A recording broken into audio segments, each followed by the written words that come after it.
Assalamualaikum warahmatullahi wabarakatuh. Saya Dinda Bagia Listi Astuti dari D3 Analis Kesehatan MH Tamrin. Saya di sini akan menjelaskan tentang politik uang dalam pemilu. Politik uang atau politik perut, money politik adalah suatu bentuk pemberian atau janji penyuapan seseorang, baik supaya orang itu tidak menjalankan haknya untuk memilih maupun supaya ia menjalankan haknya dengan cara tertentu pada saat pemilihan.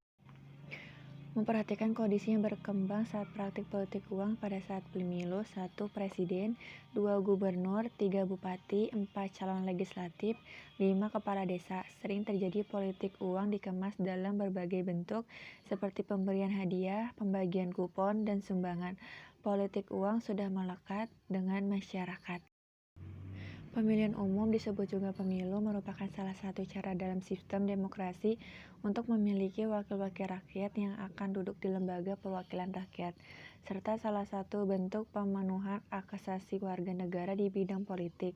Money politik adalah suatu bentuk pemberian atau janji penyuapan seseorang, baik supaya orang tersebut tidak menjalankan haknya untuk memilih, maupun supaya ia menjalankan haknya dengan cara tertentu pada saat pemilihan umum. Pemilihan umum di Indonesia menganut asas 1. Langsung, tidak diwakilkan oleh orang lain. 2. Umum, diikuti seluruh warga negara, bebas memilih tanpa ada paksaan, rahasia, tidak ada yang mengetahui, jujur dan adil, sesuai aturan pemilu, dan memperlakukan dengan sama. Faktor penyebab terjadinya money politik di Indonesia. 1. Masyarakat miskin. Kondisi tersebut seperti memaksa dan menekankan sebagai masyarakat untuk segera mendapatkan uang. 2. Rendahnya pengetahuan masyarakat tentang politik. Tidak semua orang tahu apa itu politik karena tidak ada pembelajaran tentang politik di sekolah-sekolah atau masyarakat sendiri yang memang acuh terhadap politik di Indonesia. 3. Kebudayaan. Segala bentuk politik uang dari peserta pemilu dianggap sebagai rezeki bagi masyarakat yang tidak boleh ditolak. Solusi money politik. 1. Menanamkan nilai-nilai keimanan kepada Tuhan Yang Maha Esa sejak dini. 2. Meningkatkan sosialisasi politik kepada masyarakat.